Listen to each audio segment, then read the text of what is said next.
Good evening, and thank you for joining us again for our Wednesday night summer series, which is clear-sighted. And what we're looking at is how we develop and live consistently with a Christian worldview, a biblical worldview. There's just a lot of things happening in our world today, and how you look at it depends upon your worldview. And Christians should look at the things that are happening differently. And so our goal is this summer is to help develop a Christian worldview. Tonight, we're thankful for you being here. We've got a special guest, and some of you will know her, some of you may not, because she's been, I guess, away from our church for a good while, but she is actually a member of Elkin, or former member of Elkin Valley until she went off, and she's now been away for some time. But this is Ashley Gross. Ashley is actually, she is a case counselor at the Cameron Boys Camp. That's part of the Baptist Children's Home in Cameron, North Carolina. She worked there. She went to Cedarville University, and it was there that she really developed a passion for what we're talking about tonight. And I think, Ashley, it's a topic that really gets overlooked a lot. In our present day scenario, we're talking, of course, a lot about slavery past, about what took place. But what I think a lot of people fail to see is there's a real slavery present right now. And it's really happening. We're talking about human trafficking. And really what it is slavery. Actually, when we talk about that term, human trafficking, and may I say this, Ashley, the reason we've got her here is she developed a passion for this. She'll tell you a little bit about it in college, and she has worked extensively in this area to help rescue people, to help those who need help in this area. And so with that, she's an expert, I think, on this, and she's had a lot of experience in it, and we wanted to talk to her about her passion. So tell us, as people, when we say human trafficking, what are we really talking about? Can you define the problem? I think we talked about this too, but there are actually more slaves today than there were during the Atlantic slave trade, which is crazy to think about. And that, of course, that doesn't, mean that the slavery in the past didn't happen, but it still exists. And that's the thing, when I first learned how broad the problem was, and that it was really right under our noses, even in our rural neighborhoods, that, how I needed to do something about it. I needed to educate people, and just knowing about it, I feel like as a Christian, I can't not do something. Human trafficking it takes two forms mainly. And there's labor trafficking and sex trafficking. So labor trafficking could be someone picking tomatoes and not being paid a fair wage, or they're not given water when they need it, or don't have adequate access for ways to get out of the heat, or things like that. And sex trafficking is, that's kind of self-explanatory. But the thing with human trafficking, we think of trafficking as kind of having to be moved from place to place. But it doesn't necessarily have to happen for it to be labeled as human trafficking. It could be someone, again, going to work every day and not being treated fairly, or something that's going on in your home, or maybe someone has hired someone from another place and they're not being treated fairly, or things like that. So what it is, it's more than, it's someone who really is trapped in a situation where there's really, unless someone helps them, there's no way out. It may be a financial reason they can't get out. We think of slavery, it's almost like that person, truly is in control of them and is keeping them as slaves for different reasons now. You talked before, we mentioned it. How big a problem is this? You said you mentioned how many. I want you to share that again. People may have missed that. Just how big a problem this is. As far as statistics go, and these come from government websites and different things that I've looked up, 24.8 million people are affected by human trafficking or slavery.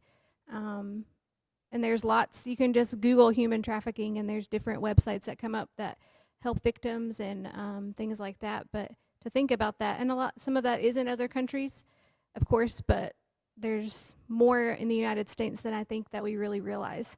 And again, right in our neighborhoods, it could be happening. Nail salons, things like that are big places for trafficking, because you don't know thinking about where those people are coming from and if they're being treated fairly, and things like that, is a big deal. A lot of, again, farm workers are not treated fairly. So it's sometimes with human trafficking, we just think of the sex trafficking part and people being used in that kind of way. But labor trafficking is also a huge part of that too, especially in North Carolina and in other states that really have a lot of farms and things like that. It's really a big deal. So, and I think that's how you really developed a passion for this. When you were in college, you were telling me that probably like a lot of us, you don't even realize these things are happening. And just tell us about how you developed that passion, how it really opened your eyes to this problem. So I had the opportunity to go to a conference at a church when I was in Cedarville, and a lady was telling her story about how she was trafficked out of her home, basically. She had a boyfriend that, kind of, I guess, groomed her and told her he was going to do all these things for her and buy her all of these things, and then he abused her, and then he brought his friends to also abuse her at the same time. And she never left her home. Her parents were very disconnected. This was actually in a very affluent neighborhood, but her parents were kind of in that position where they worked a lot and their focus was on their jobs. So she was just overlooked, and then that was able to happen even out of her home. And so that guy, like I said, blackmailed her and told her if she told anyone that he was going to, do all of these things to her, kill her family, kill her dog, things like that. And eventually, her parents did find out and she was able to get some help. But I heard that story and I was like, how does something like that happen right in a neighborhood where you would think nothing like that would happen? Very affluent, very, and things like that. And her parents were in the home. If something like that is happening there in a place, that you wouldn't think, then it's happening probably everywhere. So that really opened my eyes, and I was like, I really felt God telling me that I needed to do something about this problem. And one of the main things was educating people and then educating myself more, because I had thought of human trafficking as, something that happens in Cambodia or Thailand or those places that you hear about where young girls are being trafficked, but I never really thought about it being an American issue, I guess, foolishly, but that really did open my eyes to how big of a problem that we're dealing with and how almost in the secret, it's a secret problem.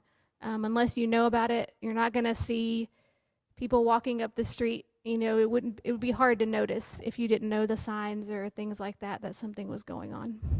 And I know a lot of, people would say, well, here in the United States, surely you can get out of that. I mean, why don't you go tell, if you're out somewhere, why don't you tell somebody? But it's just not that easy, is it? Because I know you've worked with some folks, there's definitely the fear, and literally people find themselves indebted to situations That's right.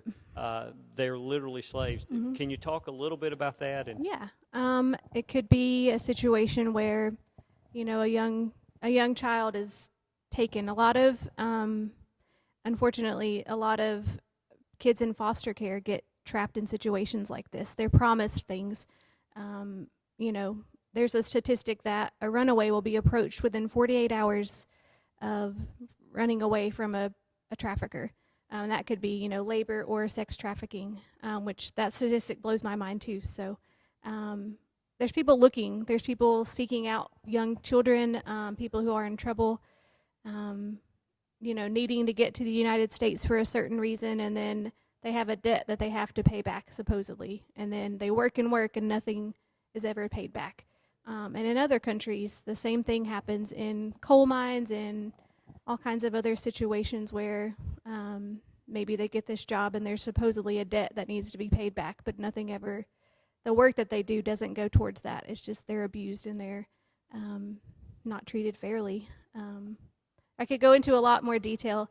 It's hard to do all of that now, but any situation, it could happen. And, someone, like I said, someone being kidnapped, or simply maybe hiring a nanny and not treating them fairly, or hiring, something like that. There's all kinds of things that happen that are considered trafficking. Well, I know, like you were telling us a little about your story, and you got really a passion for this through that experience. but then you did something. You Mhm. got involved in the ministry. Tell us a little bit about what you got involved doing to try to help the problem. So in college, we started a chapter of the International Justice Mission, and that's just an international organization that deals with this issue, and we raised money for them. I actually worked at a safe house for a brief amount of time in Ohio that was trying to help girls. And then locally here, I've been involved in a ministry called Changing Destinies, and we're hoping to, open up a safe house soon. But we've also gone into some strip clubs and talked to the women there, just letting them know that there's hope and there's healing and things like that. So those are the main things. And then I guess also just educating people. Really, that's what I wanted to do, and let people know that this is a problem. Because if you don't know about something, you can't do anything. Yeah, that answers. Well, and I'm glad for how you've been involved. I think one of the things that you noted is that a lot of times we do think this is a problem in other places, but this is a problem in the United States. And then we are from small towns think, well, this is a problem in the big cities. And it is a problem in the big cities, but it's also a problem in small towns. You really can't realize it, but I think there, in fact, some of the large cities are known as some of the major hubs for human trafficking in the United States. Is that, I know some in our area, Yeah, Greensboro, Charlotte, just the big highways go through there. Anywhere where there's kind of connecting highways is where you're going to find a hub. Yeah. And like truck stops, we don't like to think about things like that, but yeah, anything like that, especially along the coasts, it's where it's worse. California is really big, but also just our connecting highways in North Carolina that there are so many of that's where a lot of, and honestly, it could be anywhere. A small town that has, a restaurant that's hired workers that aren't treating them well. So it's a lot to think about and be aware of, because we, sometimes we just like to go about our business and not think about maybe where our produce comes from or where our clothes come from and things like that. And just being aware and looking out for things and just small ways that we can help with the issue. Well, that kind of leads to my next question. It seems to be an overlooked problem. Why is it that way, do you think? Why are Christians, and I don't think it's intentional, but I think it's just sort of one of those things that's overlooked and not really seen as a critical issue. Do you think? I would agree to some extent. It's just not knowing. I think that's really the big thing. And it's a hard topic to think about. It's not something always with an easy solution or something, tangible to do something about. But again, it's just the not knowing and that's a really big part of it, I think, because I didn't know. I had no idea how bad it was. And that was really for no reason other than maybe my not choosing to or just not hearing about it. There's not a lot of conversations about it, and it's not something that affects maybe myself or anything like that. So it doesn't necessarily affect me directly, but it does. I'm a follower of Christ, so I need to be aware of these things, and that's what we're part of our job on earth is to look out for God's creation and things like that. But it's hard to do something when you don't know what the issue is. Exactly. Well, I'm glad that you're a part of it, and you're right. I think, and that's what we want to talk about is Christians and this issue. And as we said, we can be concerned about slavery past, but we need to be concerned about slavery present. Yeah. And you mentioned the word justice, and just thinking, even the scriptures. I just noted a few scriptures that speak to this issue. God, as He spoke to the Israelites in Exodus 21:16, says, "Whoever steals a man and sells him, anyone found in possession of him shall be put to death." That was a serious penalty because it's an infraction against the very sanctity of human life. Psalm 82:3 says, "Give justice to the weak and fatherless, maintain the right of the afflicted and the destitute."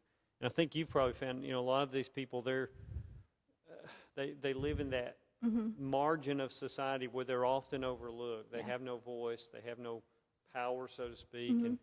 and that's the justice really God's Mm-hmm. talking about and helping Absolutely. those folks. Mm-hmm. So let me ask you this.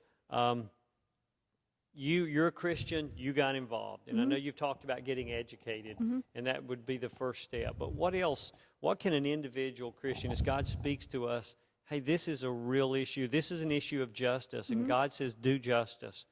What are some things we can do, and how can we be involved in helping this problem? There are several organizations in North Carolina that help with human trafficking victims. There's World Relief, and that's based out of High Point. And then there's Triad Ladder of Hope. They do a lot with spreading the word. And just there's several that I also found that I didn't know about too. And just finding, I think that's a good way of just partnering with someone that's already doing something in your community or in North Carolina, and then educating other people around you, not staying silent.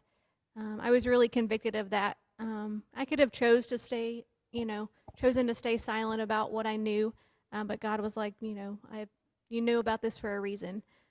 So sometimes it's easier to stay quiet when you know something, because it's easier to not do something sometimes, but that wouldn't be following what God's asked us to do. And I think being aware of, again, what kind of things we're purchasing.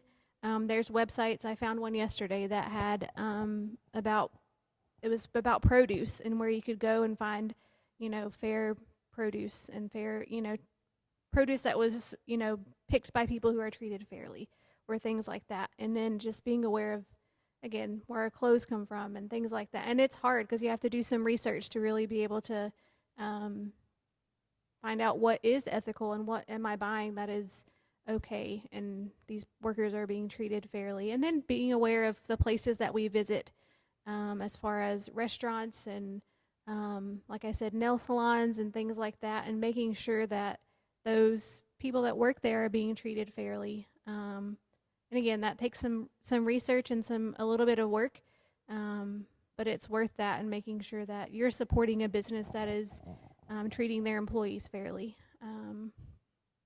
That's a small thing, but I think, and again, donating money to organizations that are able to help. That's a huge. If you're blessed with that, that's awesome, because a lot of safe houses that have opened up for human trafficking victims are Christian based, and they don't necessarily want to take money necessarily from the government always, because then there's restrictions about what they can do. The place that I worked at in Ohio was like that. So they had a lot of support from churches, and that's needed. And volunteering, can volunteer to, call someone and volunteer and see what they need maybe done in the office, or there's places where you can go and volunteer to do different things. Yeah, there's a lot you can do. May not feel like sometimes a big thing that we want to do to make a huge difference, but it takes everyone to do something. Those are some great ideas. And, one of the things, I remember Tony Campolo sharing this story about these very issues, some of what you're talking about. And he challenged some young students in his class to buy some stock in this company who was using labor in another country, and they were basically enslaved labor, very cheap prices. But to go then to the stockholders meeting and speak out, be vocal. Yeah. And actually they did, and it brought about change. It's a great story, but it's also, we everybody's investing in stock, and I know we can't check out everything and know everything, but there are times when maybe we need to speak out and say, hey, I'm not a huge stockholder, but I'm still a stockholder in this company. Yeah, different kinds of ways. Thank you for sharing that. So, and as we close, just one last thing. I know we've talked about individual Christians. What about just the church, corporate church? Anything that the church can do? I think, like I said, seeing if there's an organization that, you can support. You can't support everything, but if there's one that's in your community doing a good job, then support that organization. Find a way to do that. Again, educating people in the community, police officers, doctors, and things like that. And there's various trainings that thankfully they get now that haven't been happening in the past. And I think, of course, praying is a huge thing, and praying for what God would have you to do about this issue. There's a lot of issues that we as Christians need to be aware of and involved in, and finding out what God would have you to do as a church body. I think, again, my goal and one of my things that I've still subscribed to is just tell people about it. Just because, again, you can't do anything about something you don't know about. So I think that is one of the huge things for the body of Christ to do. And again, a lot of the girls and children and men and women that come out of trafficking need Christ, and that's where ultimate healing is going to come from. And so if an organization is Christian-based, then that's the way to do that, and supporting that organization. Because some organizations aren't Christian-based. You can still support those, but I think especially with, some safe houses and things like that, knowing that they're telling the men and women about God and about where, again, that ultimate healing comes from, supporting those is kind of the way to go. So absolutely key. Yeah, thank you. Well, I'm really thankful for your involvement in it. I know you've been involved in it a long time and working in that ministry. Incredible to see how God's worked in your life, Ashley. We're proud of you at Elkin Valley, and I know I'm proud of you. I know your family is, and how you've served Christ and in this way and helping us learn about this issue. I go back to Psalm 82:3, where the Lord says, "Give justice to the weak and the fatherless, maintain the right of the afflicted and the destitute." And as the people of Christ, as the church, we need to stand up against all unrighteousness and all injustice in any form against anyone. And this is an area that we don't need to overlook. That's right. This present-day slavery. So as we close, any concluding thoughts you want to share with us? I think when I first, had my eyes open to the issue, it was overwhelming to think about what I could do and if I could make a difference. But I have lots of resources. If I could, send those to you or type something up, different websites and things like that give a lot of good ideas for people to do. And I think that was the thing. Just, making yourself aware. I can't speak about that enough. And just knowing the signs to look out for in your community. There's lots of websites that talk about that. And just digging deeper and learning more in different ways that we can help. And again, I have some resources I can pass along and things like that too. Thank you. Ashley, thank you for being with us. We appreciate you spending the time with us. And thank you for spending the time watching this. And I pray that as we talk about these different issues, these are issues that are matters of justice, that are matters of doing what God has told us to do. And I pray that you'll pray, but you'll also listen as the Holy Spirit leads you on how you can be involved. Again, there's present-day slavery going around. It couldn't be in our very community. You got to be aware of things, and we want to make sure that we're looking out for those who have no voice. Again, thank you for being with us tonight. May God just lead us as we continue to be a people who, as He's called us, to do justice and to certainly stand for His righteousness in all situations. God bless. Thank you. As we continue this discussion concerning human trafficking, the crime of human trafficking, I'm here with Rachel Parker at the World Relief Office in Winston-Salem, North Carolina. This is right down the street from our church, and she's going to help us with a little bit more information about local opportunities to connect with trying to address human trafficking in our state, in our area, and even around the world. So just a great opportunity. Thank you, Rachel, for being here with us. She is involved in a church locally, and this is a passion of hers, and she's working with World Relief. If you would, go ahead and share with me and with those at home kind of the extent of human trafficking, the problem as you understand it, both internationally and even more locally. Mm-hmm. Thanks so much, and I really appreciate the opportunity to share. You mentioned also being engaged with churches, so I did want to highlight that the mission of World Relief is to help the local church connect and be part of the hands and feet of Jesus in serving immigrants, refugees, and survivors of trafficking, and just the community at large. So we're excited about this opportunity. The extent of human trafficking, so I've worked within this program for going on 9 years, and we have at the same time received better data and different methodologies in collecting and aggregating, pulling together the data that we're seeing of how people are vulnerable across the world, but also locally, but then we also see how little we actually know. And so one of the things I do urge is, if you are looking at data, that you do look at methodology, that you do look at how did they come to that number. One of the things that we look at when we're looking at global statistics is the International Labor Organization's data. They're very clear with their methodology, and we appreciate that. It helps us to understand.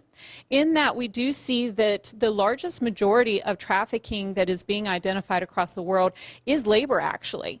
And within that, there is some sexual components of commercial sex within sex trafficking that can be looked at in the form of labor.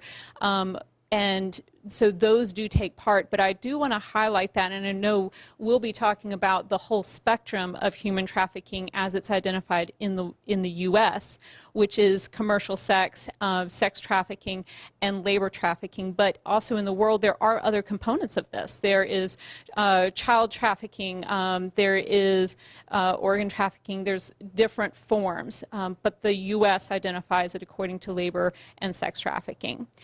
So within our broader reach across international areas, we have a lot of work that really goes into local areas focused on prevention, trying to help the family unit be together and have strong strengths to that as well. So we have offices in Cambodia, we have offices, throughout the Middle East, or in the Middle East, in Jordan, Europe, Africa, Haiti, different places as well, and really trying to help prevent the poverty and the dissolution of families that could lead to vulnerabilities that traffickers are looking for to exploit and try to take advantage of. So looking towards that. Locally, our office works within the triad. So Forsyth, Guilford, and Davidson County, we serve all victims of trafficking, all victim survivors. So that means U.S. citizens as well as foreign nationals. We do serve broader across the middle and western parts of North Carolina as needed as well, and in that it's specifically towards foreign nationals. So we are historically a refugee resettlement agency, but we are broadening our services across that. And in regards to the extent that we're seeing in North Carolina, so if you've looked at Polaris Project, they're the ones that man the National Human Trafficking Hotline. North Carolina is consistently in the top 10 across the nation for human trafficking. And there's so many reasons for that.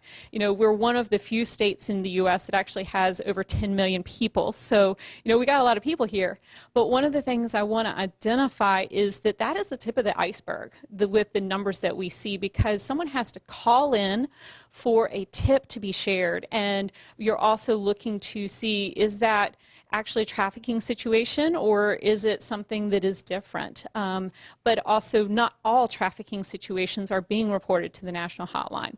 I know a number of them, we receive tips from the National Hotline, and we look to collaborate with local partners and law enforcement to investigate them. We provide services, not the investigation. But we also receive referrals that never even reach the National Hotline. And so across the state, we're trying to do better and try to connect all of that data together, but there is a wealth of areas to navigate in how that data can be pulled. One of the things I did want to share is that while we are a smaller organization and we are focused more primarily in the triad area, we have served 41 cases. Now, those are individuals where trafficking has occurred within the victim survivors' lives, but they also have family around them. So we're doing victim-centered, trauma-informed case management services for them, and we may be working with 5 people because there's a spouse, there's children. These impact the ability to create stability for someone's life and integrate within the community, and we have to have those types of services. So over 41 people that we've served the past fiscal year, which is October to September 30th. We also facilitate a local triad rapid response team, which is a multidisciplinary team. It's got law enforcement, victim service providers on it, and we average about 13 responses a year. We are anticipating that that will increase, and again, that is the tip of the iceberg, because I do want to identify that we don't serve all of the victim survivors that are identified in the triad. We are one of several entities with Child Protective Services, the Family Service and DV sexual assault shelters as well, that they may be providing those services. So those, again, is a small portion of what we do and see in the community.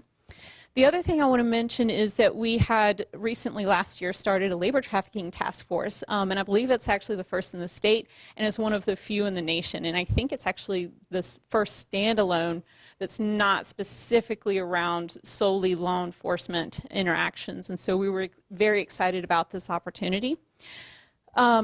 We focused on those experiencing homelessness last year, actually, because we had a couple of providers that were engaged with us in that area, and they said, hey, we're seeing a lot of red flags, and we don't know what to do. We don't know how to intercede, and we don't know what type of resources are available. And so we collaborated with law enforcement, homeless service providers, victim service providers, hospitals, to try to identify and create some tools to provide those necessary tools. So for law enforcement, it's actually a 2-pager because it's back and front. What to look for. What are the general things to be considering when you're stopping someone and you feel like there's labor trafficking red flags that are happening. For homeless service providers as well, looking at that. And one of the things that I really wanted to identify is that we did a survey, and we had 95 participants. So again, this was a small survey, and it was just to really capture, are we seeing a vulnerability within our areas? And over 75% had at least one red flag. So those red flags can be like, hey, it's not a, oh my gosh, there's trafficking. There's a vulnerability there that could be exploited. What I really found interesting, though, is that 44% of those had 3 or more red flags. And actually, there wasn't a difference really between the 44% and the 35%, so, probably just a few people off on that had 4 or more red flags. And at that point in time, we really need to step up and take notice of what's happening. Because those would be individuals that are most likely being trafficked, is what you're saying. That's what these red flags are pointing toward. Yes. How is it that, and maybe in answering this, you can also answer how we as a church family can respond to this global problem, this global challenge. How is it that people find themselves in either labor trafficking or sex trafficking or some version or combination of those two? And what is it that we as just kind of regular hometown people can do to be involved in combating this terrible situation? Well, I'm so glad you asked that question. And now from previous conversation, I understand some case scenarios or information was shared about labor trafficking, so I'm going to focus on the sex trafficking aspects of it today. In that, the best explanation of human trafficking I've ever heard is Dr. Lauren Bethel's, in that it is an exploitation of vulnerability. And then you start to look around, who isn't vulnerable at some point in time in their lives? We see an incredible concern across our community, and I want to identify that piece. I have interacted with some cases, again, just to put a face to how someone could find themselves into a commercial sexual exploitation situation, is that recruiting of youth, where their basic needs of either, actual shelter over their heads, food in their stomachs, and personal items that needs to happen, that can be exploited, and someone creates a grooming process. Now, in commercial sexual exploitation of children, which is human trafficking of youth, we see it familial controlled by family, and we have seen that in North Carolina in rural and urban areas. We have seen it pimp controlled as well, where a pimp is a person that has created a business model, essentially, where they are exploiting this person. And we also see it gang controlled and sometimes peer controlled as well. So those are things that we do want to be cautious of. With regards to adults, we've seen people that have chronic health conditions, or something happened, they lost their job, and man, they hit every bad luck branch on the tree coming down. And I think we've all experienced those in different times of our lives. And so trying to pick ourselves back up, someone comes in and says, oh, I have this opportunity. So they're offering a false hope, basically, is Exactly. for somebody who's vulnerable. Yes. Okay. So for human trafficking to occur, you have to have force, fraud, and coercion. Now, not every person is going to Force, see it. fraud, coercion. Yes. Okay. All right. One or the other. Yeah. It's not required. Yeah. And coercion is the biggest one we see. It's one where you create a dream in someone's mind, and then you begin to whittle away and isolate that person. And so that's where we see a lot of times that there's overlap between domestic violence and human trafficking as well, is that you start to create a grooming process that you should trust me, the person that's going to eventually profit off of you, but I'm not sharing that with you. And you should trust me and not others, in creating, again, this false sense of reality. And we have to be very cautious of that as well. And when we're trying to intercede with people, when we're trying to intervene, what does that look like? Because that is their reality at that time. Kind of like an emotional trap, basically. It is. Okay. So, and not every person is going to recognize that that's what's happening. And so again, as service provider, as community, we have to educate ourselves. We also have to educate ourselves because we want to bring justice. So, a jury of peers is going to come from the community. So if we are able to prosecute cases, we need to have an informed public on what this looks like. So again, just looking at that, we have also, illegal massage businesses around the area that prey upon cultural stereotypes, that prey upon culture. Really, it can be anything. Within the labor trafficking, we see overlap with sex trafficking sometimes in sales crews. And then I remember, gosh, just as a teenager, long time ago, receiving a letter saying, hey, you can make so much money. Where that can sometimes overlap with sex trafficking is that in the evening hours, it goes from, from having been out trying to sell something all day to now something else is being required because you're grouped together in small areas, and that fear that can be used to create a force mechanism is then employed as well. It's pretty widespread and far-reaching. Couple of things, couple of ways that you can share with our people how they can plug in with what you're doing here to alleviate trafficking. The biggest thing I can say is be primary preventers. Talk with your youth, talk with your family members, have conversations. I had a lady tell me, actually, she was from, and I cannot remember which church, but a local church, and she'd been in a training years ago, and she had brought this to her family, and as they were having conversation around a barbecue one day, someone just pipes up that's a friend and says, hey, I came across the weirdest situation. They're like, wow, let me tell you. And they were able to talk through, hey, these should be next steps. We should alert the authorities on this. We should look into who needs to be contacted so that potentially they've changed someone's life. So informing yourselves, having the conversations so that, again, you are educated on it, but that you can also prevent it and spot it as well. So that's the biggest thing that I would definitely say. The other thing is really looking at the resources and the systems in your community as well. How easy is it to gain access to those resources? Because with trafficking situations, we have a very short time to respond, and so we have to have those from that. And each community member has a voice. So raising that voice and asking law enforcement, asking city council, asking city planners, what is their plan? How are they including this as well to make sure that your community is safe for your children and your family and visitors as well? So asking those hard questions, because they are going to be responding to you as a citizen of this country and as a community member of that. The other things that we have are, we do have some volunteer opportunities. We primarily try to connect in general with all of our clients, that we're working with, not just trafficking survivors, but those in general, through a cooperative learning environment, so that you can work one-on-one with relationships, building them, and just really investing in the sharing from each other, so that you are receiving the the grace and benefit of knowing someone from different experiences, and likewise as well in mentoring opportunities. So those are a wonderful thing. Those have been impacted by our COVID response, so we are trying to figure out how to go digital with them in this new age as well. The other thing is that we're working on Freedom Team curriculum as well. So looking at groups that want to make a difference, that can come together and that are not focused or reliant upon individual interactions, because we're talking about system change here. We're talking about community change.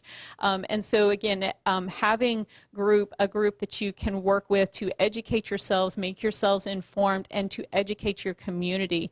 And it goes through a wide range of different topics, just really focusing on each of the individual pieces of trafficking, and how can advocacy occur, how can you be, again, a source of support for survivors as they are identified and trying to integrate within the community. So those are the biggest three that I Name would that say. resource again. It's a Our Freedom Team curriculum. Freedom Team curriculum. Okay. Is that something we'd be able to find through your website as well, or? It is not posted Okay. yet. It is still in its drafting stages, in its final edit stages, hopefully. So we Okay. hope to have that done by this fall. Okay. And we have currently 3 pilots underway. I think we are looking at a 4th, and we're excited to look at additional pilots. Good. Thank you so much for sharing with us a few minutes. And this is a challenging issue, as you've heard today, and we need to pray and ask the Lord to bring freedom, and we need to pray also about our part in that. Thank you so much. Thank you.